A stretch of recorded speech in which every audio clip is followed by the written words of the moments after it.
Lift every voice and sing. Lift every voice and sing. Lift every voice and sing. Lift every voice and sing. Lift every voice and sing. Lift every voice and sing. Welcome to the CAAAS Conversations. I am your host, Reiland Rabaka, founder and director of the Center for African and African American Studies, which we call the CAAAS, here at the University of Colorado Boulder.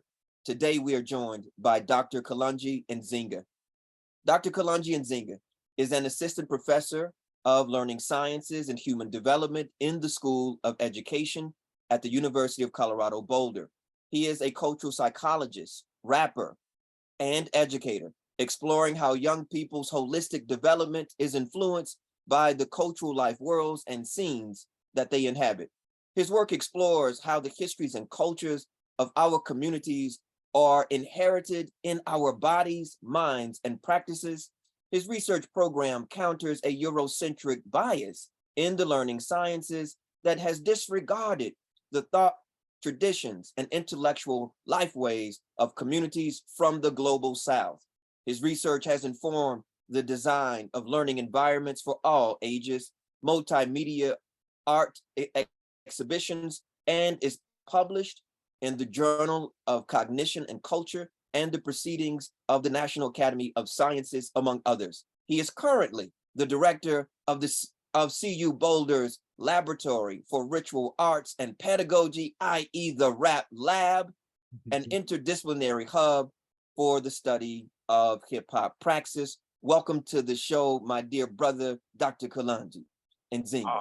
Thank you so much, Dr. Rabaka. That was an amazing welcome. It's so good to be here with you and, to be able to, bask in the scholarship and intellectual weight that you have brought to the African diaspora and the study of its peoples. Hey, brother, I appreciate you so much. This conversation is long overdue. Yes. I've been checking for you and your scholarship and your creative work for a long time. And so we're just going to document some of the ciphering, some of the reasoning, some of the intellectual exchanges that you and I have been doing, and the kind of brotherhood that we are building here.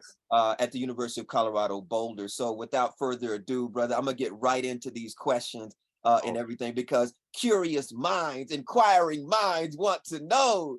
Dr. Nzinga, here we go. Could you tell us a little bit about yourself, your professional background, and your area of expertise? Yes, for sure. I guess first I would say, I identify as an earthling, as a member of the, a citizen of the dopest planet in the Milky Way, and also, I identify as a scholar. I'm a professor of learning sciences and human development. I teach within the School of Education here at CU Boulder, which, a lot of my background is quite interdisciplinary. I've, very much, done work at the intersection of psychology and culture. Many people refer to that as the discipline of cultural psychology. But yes, my work is very much about, building learning environments, studying learning environments, but realizing that those are deeply intertwined with the cultural context that those learning environments are in. Really, really appreciate that. Appreciate the interdisciplinary emphasis, because we all know that in terms of our field of African-American studies, we were always already interdisciplinary. We were already breaking down the borders and boundaries of artificial academic disciplines. Why? Because we trying to get free. So Yeah. I really just appreciate, I really appreciate your emphasis on a kind of insurgent interdisciplinarity, which is where I think this is the sort of, the Boulder School of Black Studies that we rock in, that we develop in, so that emphasis on, intensifying interdisciplinarity and how we're taking knowledge from lots of different disciplines. But let me get to that second question, because brother, we can start, you and I both know we can start talking, Kalonji. You know what I mean? Here we go. I already know. Let's go. Here we go. Among other things, you are a cultural psychologist, learning scientist, and rap artist. Could you, that's what's up, watch this, man.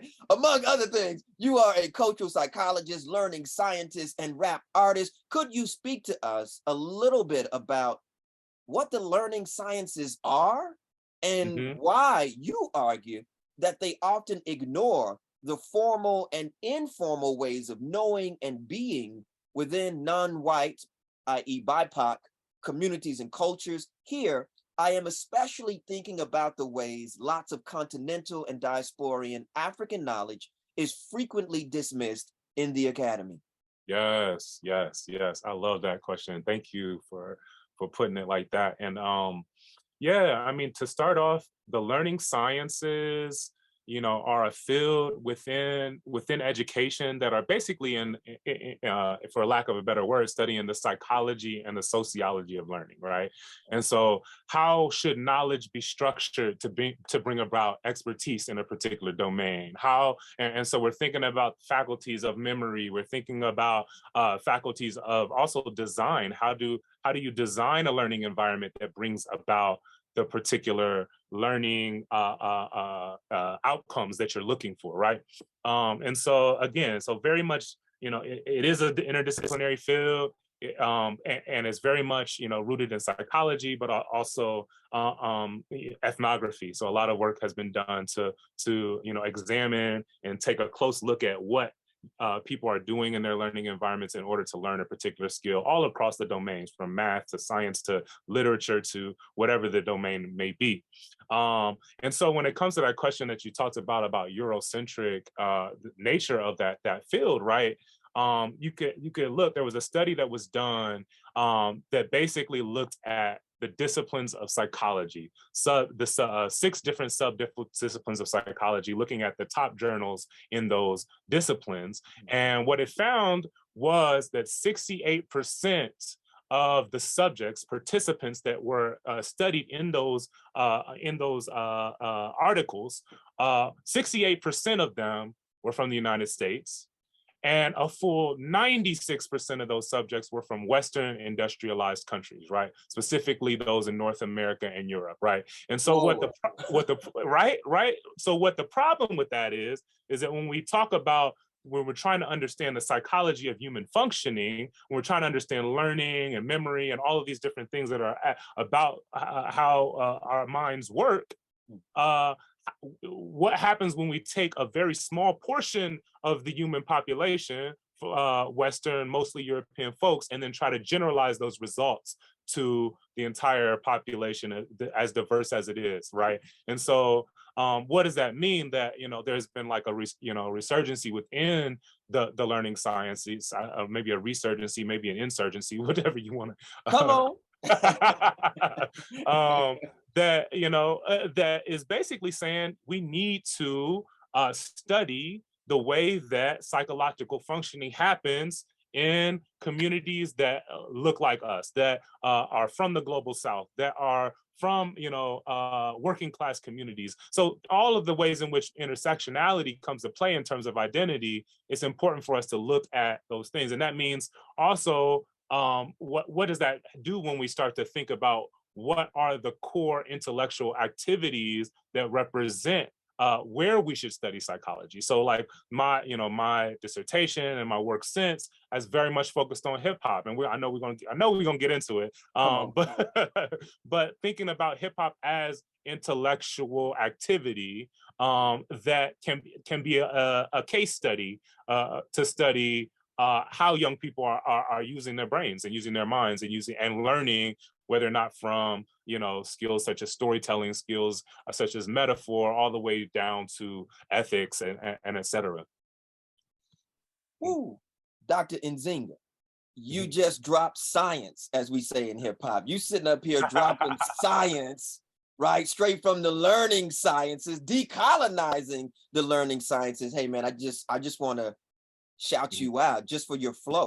It's so, you know what I mean? It's so energizing to be able to just do knowledge with a hip hop head, somebody that sort of understands that the whole point of our field in terms of hip hop studies is bridging academic knowledge with street knowledge.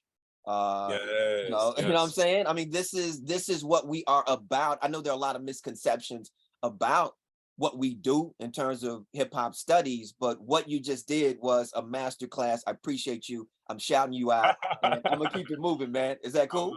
Yeah, I love it.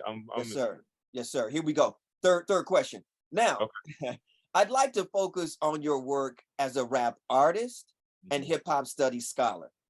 Talk to us about the laboratory for ritual arts and pedagogy, i.e. the Rap Lab. Kalonji, what Yes. is the Rap Lab? How does it bridge scholarly and creative work? That's a great question.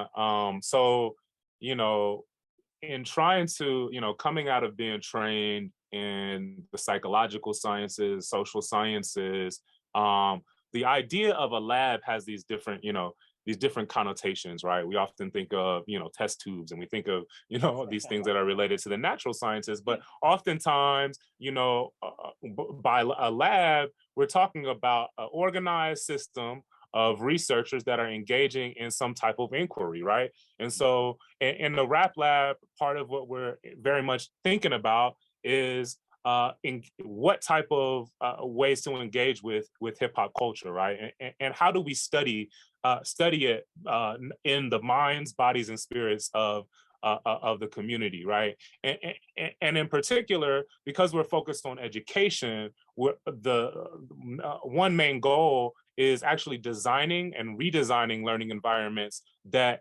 incorporate the ways in which young people actually learn in their what you call street knowledge, right? So like when we think about how we learn in the wild, how we learn in our families, in the communities that we traverse, right? Yeah.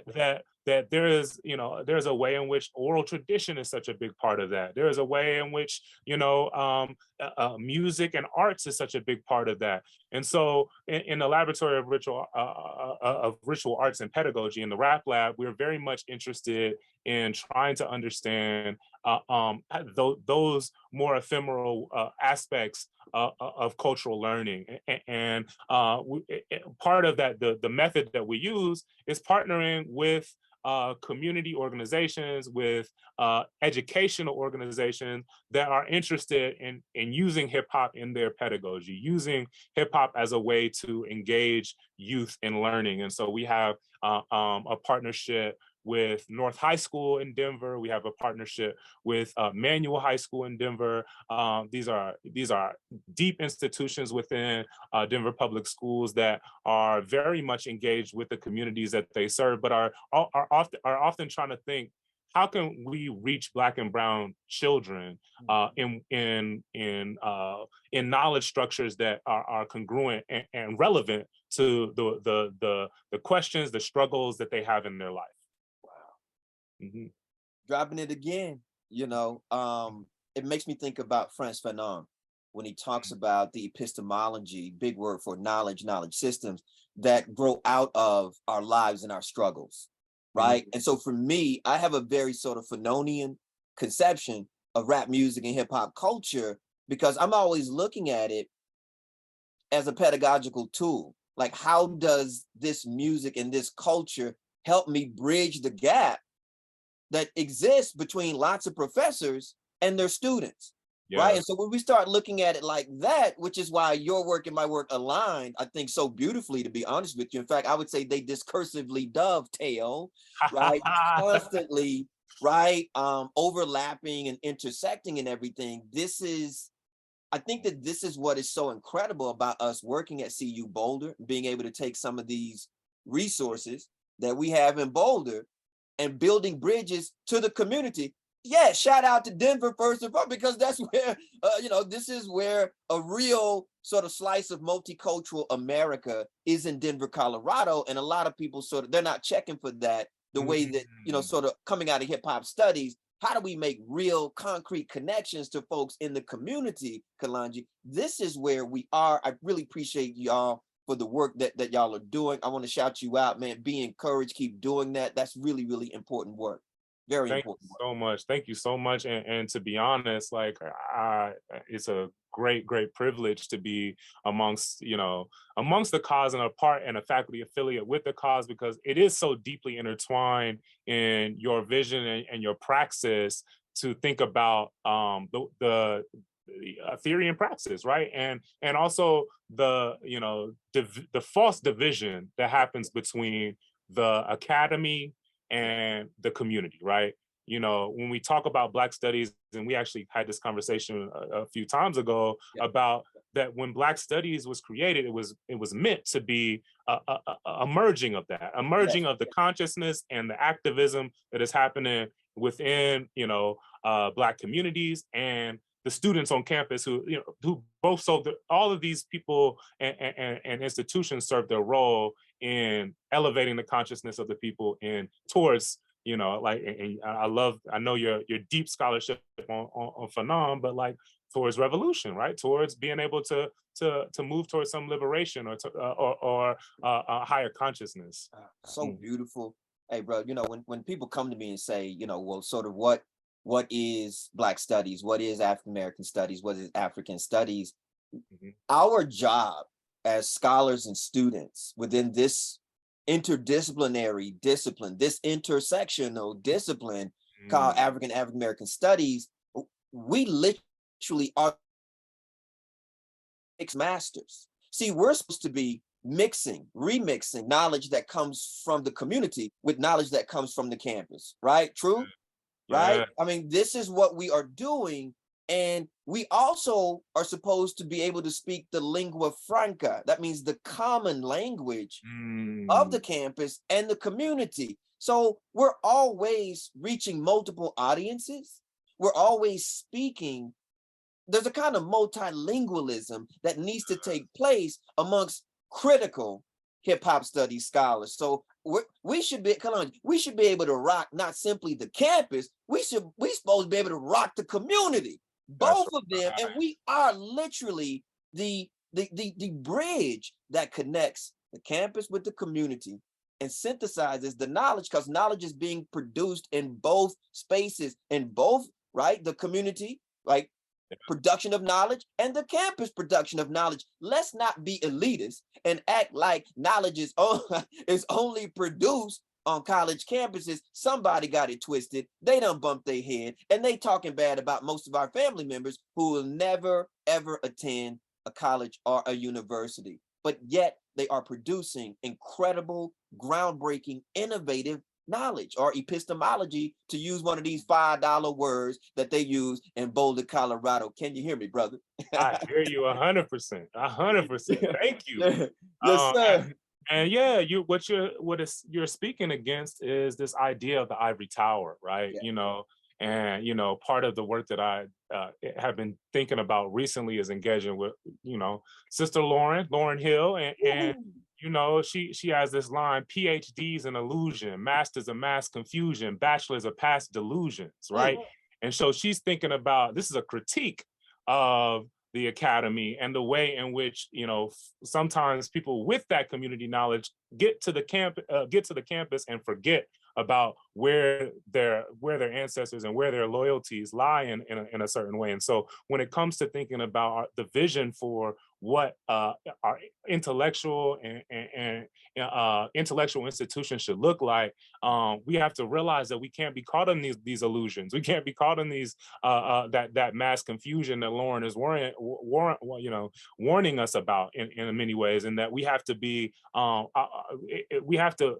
bridge always has to be there. That there always has to be a rootedness in that community. And so, yeah, for sure. Right. Hey, man, I appreciate you so much. You make me think about this concept that comes out of Black psychology, African American psychology. I believe it was Kobe Cambron who talked about conceptual incarceration. So some people have, let's be honest, Kalonji, let's break it down. Hip hop is about the breakdowns. Let's discursively break it down. The reality of the matter is that most of these people are academics.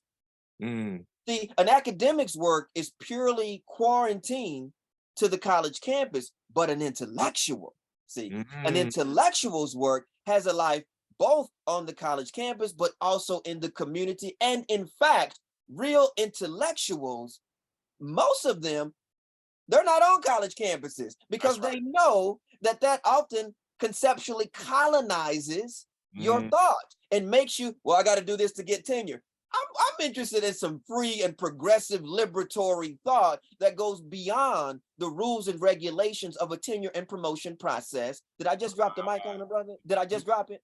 You are, you are exploded the stage right there. We did it. No, I mean, I see it's happened so much, and I see the cognitive dissonance oftentimes in students as well, right? Like I see that, you know, who are seeing that conceptual incarceration. I love that word, that miseducation, that mental slavery, whatever these different ways that we've learned to you know, incarcerate our thinking in a certain sense. And so, you know, and that I think has a lot to do with, you know, I think I'm thinking a lot with the wonderful Carter G. Woodson, who wrote, you know, of course, The Miseducation of the Negro, and also, you know, Lauryn Hill's reinterpretation of that in The Miseducation of Lauryn Hill. But that idea of miseducation needs to always be in the forefront of our thought process as a process that's happening consistently. That there are structures and systems that whose entire goal and infrastructure is to keep things in the status quo. And so if in terms of how do we find the alternative routes, how do we find the undercommons, how do we find the conversations and the, you know, the CAAAS gatherings that where the you know, I think the real conversation and real enlightening liberatory education happens. So beautiful. It makes me think about, and I know we got to move on, Rick, we run out of time. Check this out. Dr. Nzinga, it makes me think about why I'm so preoccupied with decolonial thought and decolonization. So I see a lot of your work literally as decolonizing learning sciences, at least conventional conceptions, right, of learning sciences. And so that decolonial, right? What does it mean to decolonize? Understanding, first and foremost, we need to admit that we was colonized. I know, however painful, however traumatic, racially, culturally, and otherwise, that is, the fact of the matter is, there has been an intense colonization, not simply of bodies, but also of our minds and our spirits. And so when I think about decolonization, I'm thinking about something much more holistic, right? You know what I'm saying? And for me, that's what I'm hearing in some of the alternative hip hop I'm listening to, some of the progressive, right, underground, experimental work that I'm teaching, that I'm rocking with, where people are really just pushing the envelope in a lot of different ways. But let me hit you with this next question if I can. Sure. Let's discuss the roots of rap music in the African storytelling tradition. What is the African storytelling tradition? How does rap build on and remix the African storytelling tradition? I love that question. And it's something that, you know, I grew up hearing a lot. Just within hip hop is that, you know, hip hop, you know, comes from soul music. It comes from, you know, R&B. It comes from blues. It comes from jazz. It comes from spirituals. But then the question is, what happens before the Maafa, before the Middle Passage? Was there things that elements of the music, elements of the storytelling tradition that were preserved? You know, that made their way here, right? And you know, Henry Louis Gates always talks about like the idea that we are a tabula rasa, that we just like, you know, got on them boats and forgot everything. Right. That's ridiculous. That's a ridiculous conception. And so, you know, in order for us to really understand who we are, Malcolm said, we have to understand our roots. We have to understand, you know, the tradition of this music and the tradition of this way of life when it comes to rap, when it comes to hip hop, you know, can be found in looking at our African diaspora. And so, I often trace back to some of the work of Amadou Hampate Ba, who very much like did deep analysis, evidence-based work, where he was looking at very different traditions across the diaspora. He was looking at the Bambara, he was looking at the Fulani, looking at various different folks across the West Africa mostly, but also a little bit of Central Africa. And he was trying to figure out what is going on here with these traditions of what some people have called the griot, other people have called the jolly, and they have different terminology depending on the language of that we're talking about, right? But one of the things that you see is that within most of these traditions, there is a tradition of passing on knowledge through the generations, of being able to understand history of your clan, of your community orally, and then passing that on. And it is often done to a soundtrack, right? It's often done, musically. There's a musical element, whether or not, it's, using the kora or stringed instruments and accompanying the reciting of these tales. There's very, very different musical elements. And so the idea that when we look at, all the way from Nas to Lauren to Black Thought to all of these folks who are telling stories, over a beat, we have to be able to see the congruencies and the understanding there. And I think that type of comparative work of understanding, the history helps us do what you were saying about this idea of remixing. We can't know what this type of art form is supposed to do unless we see how it worked in these different, these different places in the past, and see that it actually served as historians, that these were historians, that these were healers, that this is the role of the griot, the jolly in the community. And so how do we as rap artists, as rap consumers, hold that the genre to that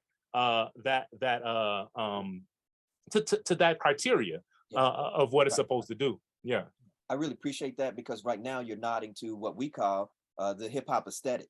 So most people actually don't realize that there's a whole, there is a criteria for what makes, right, something this genre of rap as opposed to that genre of rap, blah, blah, blah. And again, I'm not splitting hairs. This is real. You go on the street, they can tell you the difference between Will Smith and Lil Wayne. As it were. They can tell you the difference, right, between Raekwon and Rhapsody, right? Yeah. I mean, this is really important to understand that aesthetic we inherited from the continent, from Africa, but the diaspora, one of the central themes of the African diaspora is the remix. They may not call it the remix. In the Caribbean, they might call it creolization. Down in the southern parts of the United States, they might call it hybrid heritage. But whatever you call it, you're talking about African people in the diaspora remixing elements, not simply of African culture, but the new cultures we're interfacing with, right? And that in and of itself, we've created our own unique African diasporian aesthetic. Something happens when I put on salsa music from Puerto Rico, or I put on son, right? Or put on all this beautiful music coming out of Brazil. Please don't get me talking about reggae music coming out of Jamaica. Like, there's something that I just, I kind of vibe with. It's just like, oh, right? And so for me, that's part of the aesthetic. And Dr. Nzinga, that aesthetic actually has returned to Africa. Now, can you really understand Fela Kuti's Afro beat if you don't understand James Brown's funk, or Sly and the Family Stone's funk, or Parliament Funkadelic's funk? Why? Afro beat is a response then. So now the diaspora is actually dialoguing with the continent in a very sort of unapologetic way. That's dope. That's new. That's what we're doing when we start talking about African and African American studies. That's why we have a center for African and African American studies. And in fact, brother, you already know this, that center could be called the Center for the Remix of African culture. You know what I mean? That could be called the Center You know what I'm saying? Like this is the mega mix. This is the space and the place where we are studying African traditions, and we understand our responsibility to innovate. How do we bring those traditions into the 21st century and share them with the next generation? You and I are quite clear on who we are as professors and what we are supposed to be doing. And at the same time, we take not simply the tradition seriously, but our responsibility to innovate on the tradition. Isn't that what we're training our PhD students to do? Like, you can't get your doctorate up out of here, right, without innovating, without having some kind of new, fresh, exciting, novel idea. What is going to be your special contribution to the cause? I better move on, right? Oh boy, we running out of time. Here we go. Here we go. Next question. Next question. Your scholarship argues that many young folk develop morality and ethics by listening to rap music and participating in hip hop culture. Please explain, what moral and ethical lessons are young folk learning from rap? Are there specific artists and songs that can be cited as quick reference examples? Yes, yes, I love that question. So yeah, I mean, you know, again, part of my work has been trying to, you know, establish, you know, some understanding of the street knowledge that comes from hip hop, but it's also sometimes responding to the discipline of psychology and learning sciences and how they've treated rap music in that discipline. And so part of my dissertation work was reviewing that literature within psychology and realizing that there was this broad trend towards studies that were looking at deficits associated with hip hop, and very much looking at the ways in which or trying to create, you know, make and establish correlations between hip hop listening and all of these antisocial behaviors, whether or not it's drugs, whether or not it's premarital sex, whether or not it's these various different aspects that are and even academic underachievement, all of these things that these studies were looking at. And so you know, part of the work that I was interested in is like realizing like, wow, that's not my experience with hip hop, right? That my experience with hip hop, you know, is certainly not denying some of the issues that we have with misogyny or some of the issues that we have, you know, in our community with drugs. These are issues that are a part of the landscape, the social landscape that we live in. But what I saw from hip hop is that it had a sacred element to it as well. That it also had an element that young people gave voice to them, that allowed them to see who they were. And so trying to think through that, it made me want to really talk to young people. That's, I think, one of the strengths of the field of learning sciences is that we're trying to take the accounts of youth serious and interviewing them and understanding how does their knowledge work. And if their knowledge works in particular ways, it's not because they're ignorant. It oftentimes comes from some level of experience. And so part of what I was interested in is like, what are young people wrangling with when they're listening to this music? And so the types of things that were definitely coming up, things like authenticity. What does it mean to keep it real? What does it mean to keep it real in your community, in your friend network, in your all of these different things are part of what young people were wrangling with when I talked to them, and when they were listening to, you know, these different artists, you know, and so, you know, and not only that hip hop provided particular language for them to wrangle with these things, right? And so I often talk about, you know, the difference between the language of hip hop. Some people have called it slang, some people have called it African American vernacular English. All of these things influence it. But you know, when I would say standard English would say indubitably, my young people are saying no cap, right? Come on, man. what does that mean when someone's saying no cap or keep it real or on the dead homies, on, you know, these type of words are still speaking to that idea of the veracity, the truthiness of something. Is it real or is it not? Young people were interested in that. They didn't, and this is one thing that when we talk about education, part of one of the reasons why young people are often opting out of education in many ways is because they don't find it real. They don't see authenticity there, and there's something we need to listen to that when we hear that. And so yeah, when I'm talking about ethics, oftentimes I'm thinking about the ways in which hip hop is one, thinking about these core concepts of things like authenticity, of justice. What does it mean to engage in hip hop that is focused on social justice and thinks of equity and equality as deep principles? And then, you know, also, what does it mean to be a rebellious art form? What does it mean to be an art form that is rooted in questioning systems of power and pointing out when they are exploitative, pointing out when they are, not addressing the needs of the community. And so when we look at youth that are engaging in fight the power, or that are engaging in these types of this type of music, I see not only is it the way that the psychology journal is often treated as some corruption of the youth, but it is actually in many ways them trying to wrangle with and understand their communities and find ways to answer some of the deepest philosophical questions that have been pondered. Wow, that is so incredible. It makes me think about Bob Marley's song "Rebel Music." This is for me rap music.